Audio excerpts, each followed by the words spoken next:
Assalamualaikum warahmatullahi wabarakatuh. Bismillahirrahmanirrahim. Alhamdulillah rabbil alamin wassalatu wassalamu ala asyrafil anbiya'i wal mursalin wa ala alihi washabihi ajmain. Rabbi shrah li sadri wa yassir li amri wahlul 'uqdatam min lisani yafqahu qawli amma ba'du. Insya-Allah video kali ini saya akan berkongsi tentang surah Ad-Duha. Insya-Allah saya akan sentuh terjemahan perkata di setiap ayat surah Ad-Duha ini, dan juga saya akan kongsikan penghayatan daripada surah ni, insya-Allah. Okey, kita pergi sedikit pengenalan mukadimah bagi surah Ad-Duha ni. Surah Ad-Duha ni adalah surah ke-93 dalam Al-Quran. Itu ikut susunan mushaf lah. Okey, surah ni dinamakan sempena pembukaan surah ni sendiri Ad-Duha. Bila Allah Ta'ala bersumpah dengan Ad-Duha ni sendiri. Apa itu Ad-Duha? Ad-Duha inilah satu waktu permulaan siang hari, ketika matahari itu dah naik keluar, matahari dah meninggi kan. Senang cerita, waktu duha ni adalah waktu lepas subuh, lepas tu syuruk dalam 30 minit selepas habisnya waktu subuh. Lepas tu baru masuk waktu duha. Waktu duha ni kita disunatkan untuk melakukan solat sunat duha. InsyaAllah banyak fadilat dia lah. Antaranya untuk memudahkan, memurahkan rezeki kita, insyaAllah. Jadi Allah Ta'ala bersumpah dengan Ad-Duha untuk mengingatkan kita betapa pentingnya waktu duha ini. Yang mana waktu duha ni, waktu inilah segalanya. Waktu itulah diterangi oleh cahaya. Maksudnya subuh pun gelap lagi, syuruk tu matahari dah keluar sikit. Tapi bila masuk waktu duha ni, kira terang lah senang cerita. Lampu pun tak payah hidup pun tak berat. InsyaAllah. Okay, kita lihat pada kandungan surah. Okey, surah Ad-Duha kita boleh bagi kepada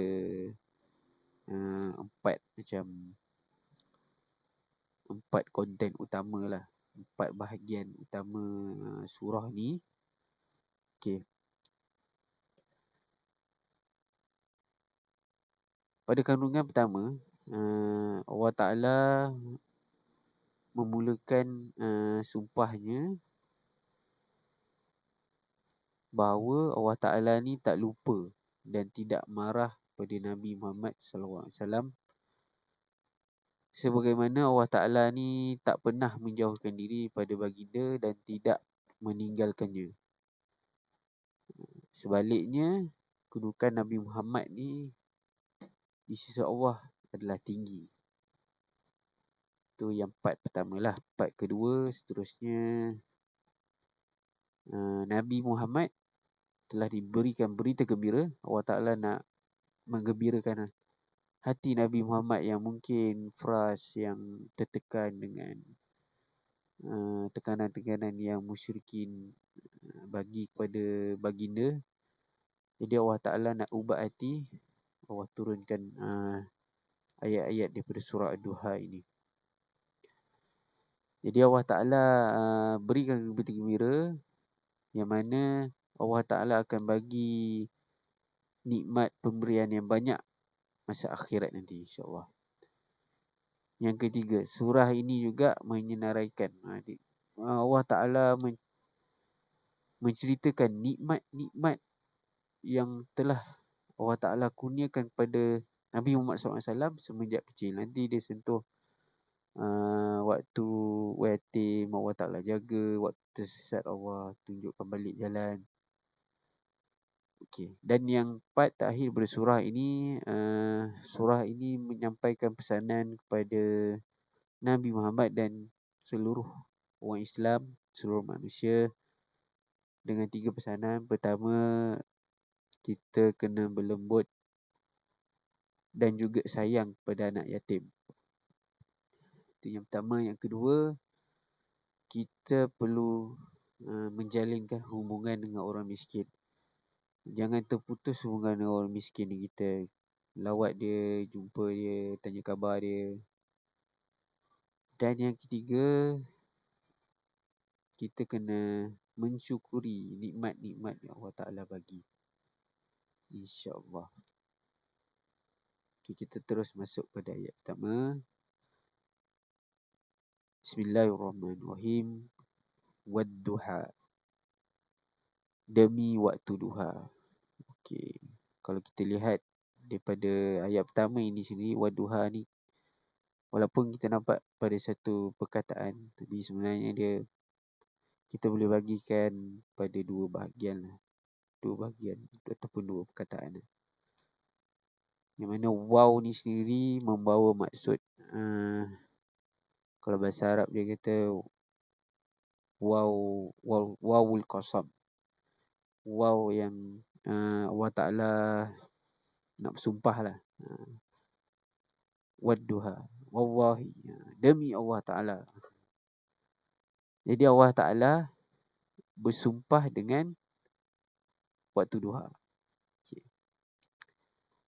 Okay, kita sentuh sikit. Ada satu riwayat.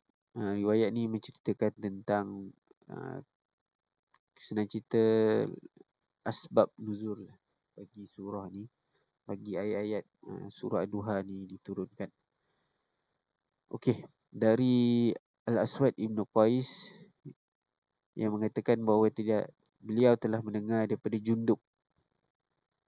Jundub ni dia tengok Nabi, diceritakan bahawa Nabi SAW pada satu ketika mengalami sakit,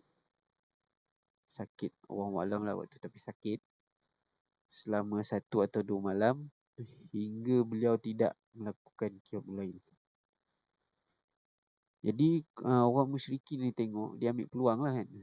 Maka datanglah kepadanya seorang wanita musyrikin, dan dia berkata, Muhammad, menurut himatku, setanmu itu tiada lain telah meninggalkanmu.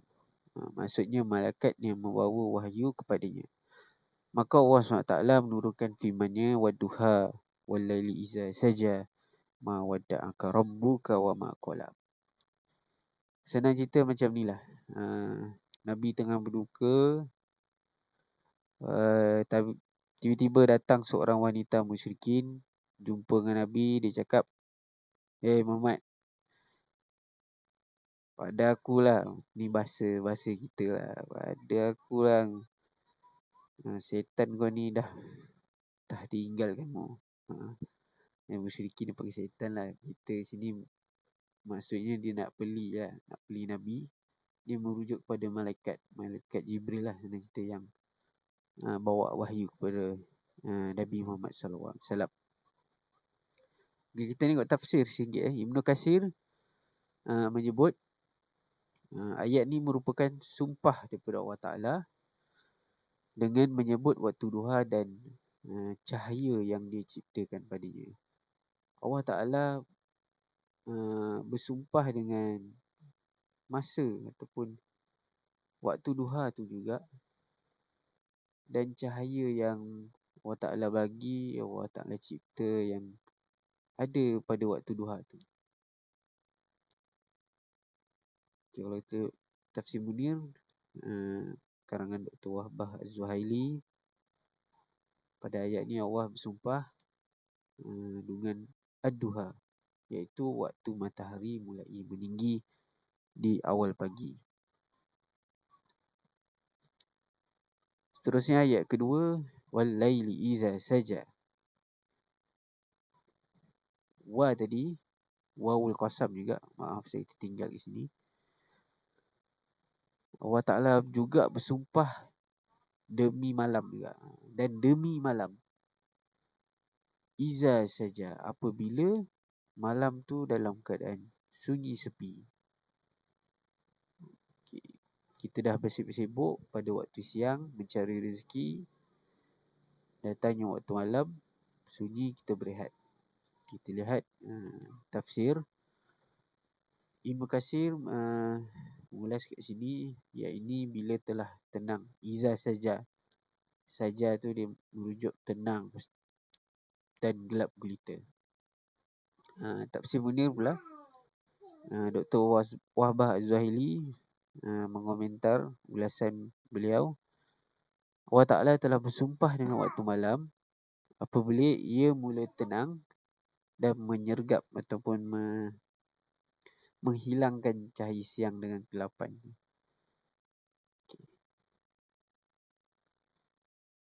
Kalau kita lihat pada surah-surah lain, terutamanya juzuk Amma ni, Allah Ta'ala suka kita untuk ingat nikmat-nikmat yang Allah Ta'ala bagi. So macam mana nak ingat kan hamba-hamba dia ni supaya bersyukur dengan apa yang Allah Ta'ala bagi. Allah Ta'ala sumpah, Hei manusia, demi waktu duha, waktu itulah kau mencari rezeki apa semua, maka syukurilah. Dan juga waktu malam, waktu tu gelap gelita, tenang, kau boleh rehat. Okey. So ayat ketiga, kita masuk ayat ketiga, ma wadda'aka rabbuka wa ma qala. Okey, ma dekat sini merujuk pada kalau bahasa Arab dia ma nafiah ataupun ma penafian lah. Dia bukan ma yang menunjukkan maksud apa, tapi membawa maksud penafian. Ataupun senang cerita bahasa Melayu kita translate, tidaklah wadda'a, kalau kita translate secara direct, telah meninggalkan ka ni mu. Ka ni senang cerita kata ganti diri pada Nabi Muhammad SAW. Dia punya maf'ul kat sini lah. Rabbuka, Tuhan kamu. Maksudnya Allah Ta'ala tidak meninggalkan Nabi Muhammad ni keseorangan. Wa ma qala. Wa ni dan, maksudnya dan. Ma macam tadilah, ma nafiah. Qala, tidaklah Allah Ta'ala membenci kamu. Okay, kita lihat pada Fizilal, Syekh Kutub mengulas, Allah tidak sekali membiar dan membuangmu wahai Muhammad, sebagaimana dikatakan oleh kaum musyrikin yang mahu menyakiti hatimu dan mengurusingkan fikiranmu. Jadi Allah Ta'ala ni, senang cerita Allah Ta'ala nak beritahu kat Nabi Muhammad, hai Muhammad, tenang. Allah Ta'ala sentiasa memerhati. Tak turun wahyu bukan bermaknanya Nabi Muhammad ni ditinggalkan, dibiarkan. So kaum musyrikin ni dia ambil peluang, dia datang kat Nabi, habislah Muhammad. Senang cerita bahasa kita, habislah Muhammad kan. Allah Ta'ala tak turun wahyu pun kau ni mesti Tuhan kau ni pun dah tak kisah dengan kau. Macam itulah bahasa kita kan, senang. Kaum musyrikin tu pun datang dekat Nabi pun nak kau nak serabut lagi fikiran Nabi Muhammad kan. Kita lihat pada tafsir Munir.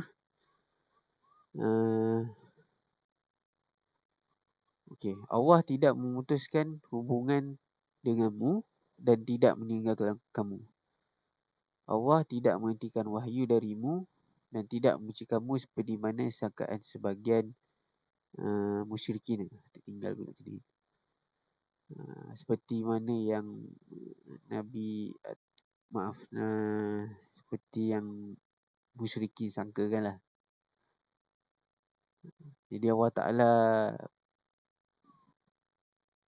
macam lambatkan sikit supaya nak menguji Nabi. So bila Allah Ta'ala uji kat situ dan senang cerita Allah Ta'ala nak bagi Nabi rasa, lepas tu Baru Allah Ta'ala mengajarlah, mentarbiah Nabi. Okey, ayat yang keempat. Ayat keempat ni Allah bagi macam peringatan lagi. Allah Ta'ala sebut walal akhiratu khairul laka minal ula. Dan sesungguhnya la ni macam la lam takkid, dia memastikan. Memang betul lah. Walal akhiratu khairul laka minal ula. Dan walal akhirah, dan sesungguhnya kesudahan keadaanmu ataupun merujuk pada akhirat lah, khairun, lebih baik, laka, bagimu wahai Muhammad, ataupun pada itu sendiri. Walaupun secara khusus pada Nabi, tapi Allah Ta'ala juga nak sampai kepada orang Islam lah. Minal ula, daripada permulaan dia. Maksudnya dengan apa yang kita ada dekat dunia ni lah. Kita lihat Ibnu Katsir ulasannya. Ibnu Katsir sebut sini, sesungguhnya negeri akhirat itu lebih baik bagimu dari negeri ini, yakni dunia lah. Fizilah Syekh Kutub pula kata, balasan-balasan yang disediakan untukmu di akhirat nanti, walal akhirah, nanti balasan ke akhirat tu adalah lebih baik dari apa yang Allah limpahkan, Allah berikan kepadamu di dunia. Manakala Dr. Wahbah Zuhaili mengulas sini, Allah Ta'ala nak tunjuk hari akhirat tu lebih baik bagimu daripada dunia ini sekarang ini.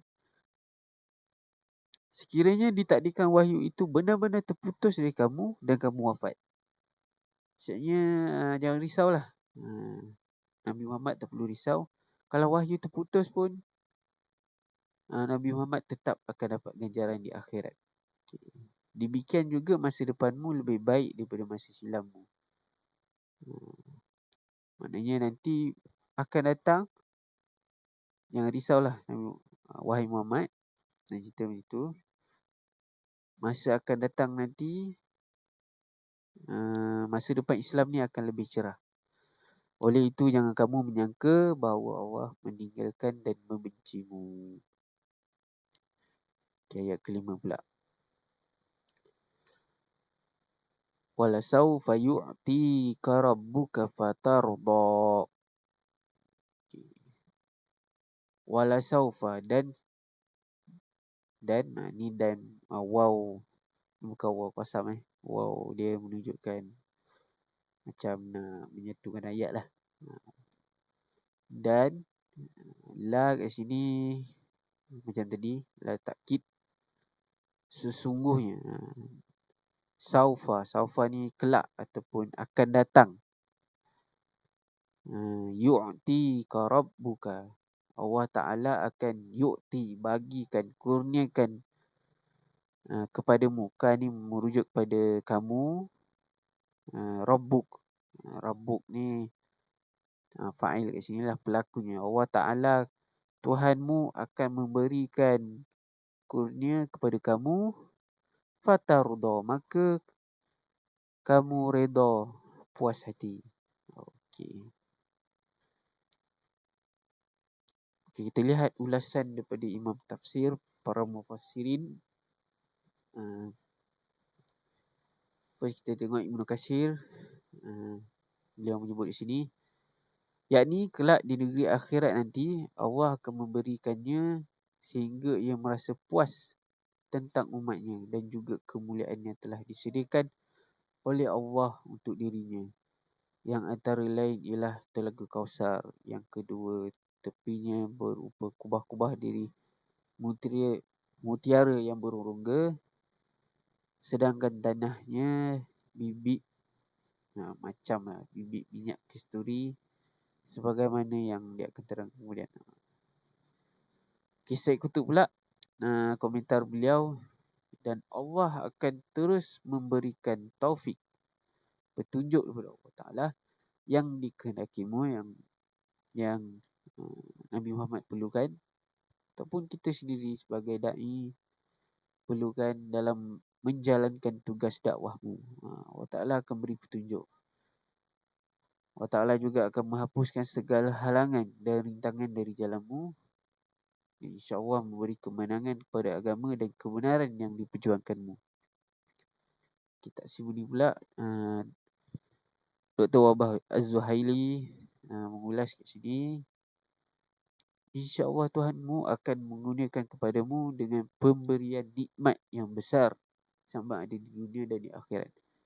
Nikmat yang akan dikurniakan di dunia ialah ni nikmat lah, satu nikmat Allah Ta'ala sebut sini, nikmat perkembangan dan penerimaan agama Islam tu. Orang umat Islam terima agama Islam tu satu nikmat. Manakala nikmat di akhirat nanti dapatnya ganjaran pahala. Nabi Muhammad dapat telaga Kausar dan juga Nabi Muhammad ni menjadi pemberi syafaat untuk umatnya. Jadi kamu akan redha dengan semua ini. Maksudnya Allah Ta'ala akan berikan kurniaan nikmat-nikmat dan Nabi Muhammad akan redha, akan rasa puas hati dengan apa yang diperolehi. Okey, pada ayat seterusnya, ni tadi yang saya sebut tadi lah. Bila Allah Ta'ala dah macam menenangkan hati Nabi, Allah Ta'ala buat throwback balik lah. Ingatlah balik pada waktu kecil. Okay. Alam yajid, dia macam satu pertanyaan lah ayat ni. Alam yajidka, bukankah dia yajid, Allah Ta'ala mendapatimu yatiman, dalam keadaan Allah Ta'ala tahu yang Nabi Muhammad ni dalam keadaan yang yatim waktu kecil kan. Fa'awa, maka Allah Ta'ala berikan perlindungan. Kalau kita lihat sirah Nabi sendiri, Nabi ni bukan seorang yatim yang terbial kita kan. Walaupun bapanya meninggal sebelum Nabi Muhammad lahir, lepas tu mak Nabi Muhammad meninggal ketika umur 6 tahun. Selepas tu dijaga oleh Abdul Muttalib. Abdul Muttalib meninggal. Abu Talib pula jaga sampai Nabi Muhammad menjadi Rasul. So kat sini Allah Ta'ala secara logiknya kat situ memberi perlindungan dengan adanya penjagaan daripada keluarga terdekat. Walaupun Nabi Muhammad ni yatim piatu. Kita lihat ulasan para ahli tafsir. Syekh Qutub kata, engkau telah dilahirkan dalam keadaan yatim. Kemudian Allah Ta'ala telah memberikan perlindungan kepadamu, menyebabkan semua hati orang senang kita, semua orang sayang kepadamu. Datuknya Abdul Muttalib sayang pada Nabi. Lepas tu Abu Talib, pakcik Nabi Muhammad, sayang juga kepadanya. Hingga hati beberapa saudara sendiri Abu Talib yang tidak serumah. Artinya walaupun Abu Talib ni tak masuk Islam, tapi Abu Talib tetap sayang Nabi Muhammad lah. Kita lihat tafsir Munir. Tidakkah Tuhan mendapati dirimu sebelum ini yatim tanpa bapa, lalu diberikan kepadamu tempat perlindungan, macam saya cakap tadi lah, iaitu di rumah datukmu Abdul Muttalib dan rumah bapa saudaramu Abu Talib.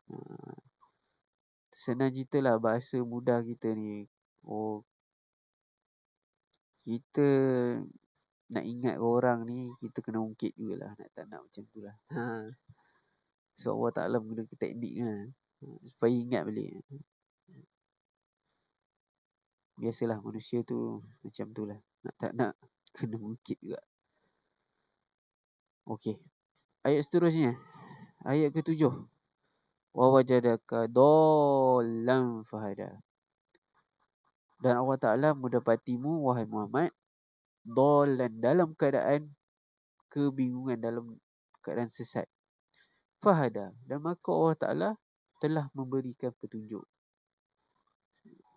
Kalau sesat pun Allah tunjukkan jalan. Jalan yang betul lah. Tak adalah menalut kan.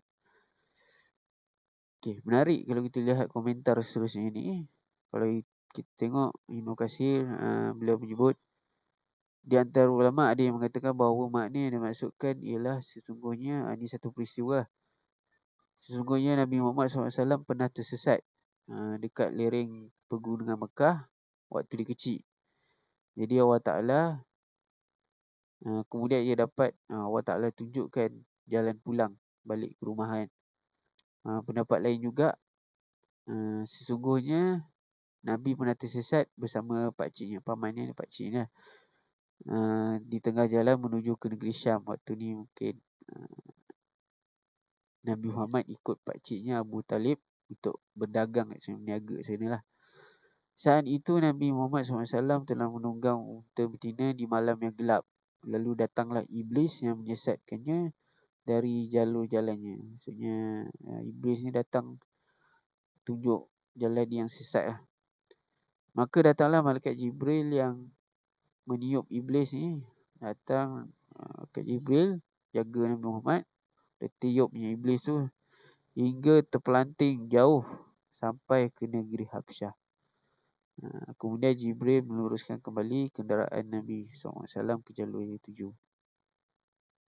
Okey, tafsir Munir kalau kita lihat, Tuhanmu mengetahui kamu, wahai Muhammad, tidak mengetahui hukum syariat dan tercari-cari akidah yang benar, maka dia tunjukkan kepadamu hidayahnya. Maksudnya kat sini, waktu Nabi sebelum diutuskan sebagai seorang Nabi sendiri pun, fitrah seorang manusia dia tercari-cari kebenaran. Dia nak cari akidah yang betul. Kalau macam sekarang ni pun, mungkin pada setengah orang dia tak dapat Islam tu lagi, dia tertanya-tanya. Apakah yang betul, apa kebenaran tu apa kan. So Allah Ta'ala tunjukkan hidayah kepada Nabi, kepada Islam lah. Seterusnya ayat ke-8. Wa wajadaka 'ailan fa'aghna. Dan Allah Ta'ala telah mendapati kamu dalam keadaan seorang yang serba kekurangan. Fa'aghna, lalu dia mencukupkan. Allah Ta'ala cukupkan untuk hidup Nabi lah. Kalau kita lihat di sini, yang ni pada mulanya kamu hidup dalam keadaan fakir, lagi banyak anak. Lalu Allah memberimu kecukupan dari selainnya. Dengan demikian berarti Allah menghimpunkan bagi Nabi Muhammad antara kedudukan orang fakir yang sabar dan orang kaya yang bersyukur. Maksudnya Allah Ta'ala jadikan Nabi ni antara tengah-tengah. Dia ada sifat orang fakir yang sabar dan juga orang kaya yang bersyukur. Kita lihat beberapa hadis yang relate dengan ayat ni.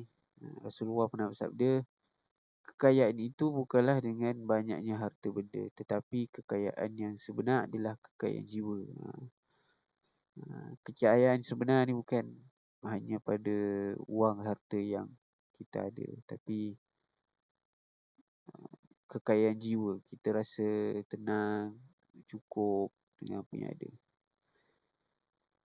Hadis lain juga daripada Abdullah bin Amr, Rasulullah SAW bersabda, sesungguhnya berjayalah orang-orang yang memeluk Islam, diberi rezeki seadanya, dan Allah memberikan kepadanya rasa cukup. Ini rasa qanaah dengan apa yang diberikan kepadanya. Okey. Fizilal pula Syed Qutub menyebut, okay, dia mengulas kat sini, dahulu engkau ni seorang miskin, lalu Allah Ta'ala mengkayakan kamu dengan sikap memadai di samping mengayakan kamu dengan usaha berdagang. Kalau kita tengok sirah Nabi sendiri kan, Nabi ni bukan biasa-biasalah, bukan orang miskin, tak ada harta benda apa. Tapi Nabi Muhammad ni seorang usahawan. Okey, dengan usaha berdagang. Lepas tu Nabi Muhammad sendiri pun kahwin dengan Khadijah. Yang Khadijah ni kita tahu businesswoman di Mekah lah. Hingga engkau terselamat dari perasaan merasai miskin dan dari perasaan ini yang berangan-angan untuk mendapat kekayaan yang wujud di sekelilingmu. Dia Allah Ta'ala bagikan harta yang cukup, kekayaan yang cukup pada Nabi, supaya Nabi ni tak pening cerita. Kalau orang yang tak ada duit apa semua, dia pening kepala nak fikir duit. So fokus dia hilang. So Allah Ta'ala bagikan kecukupan supaya Nabi ni mudah fokus untuk sebarkan Islam. Itulah. Okey, tafsir Munir pula.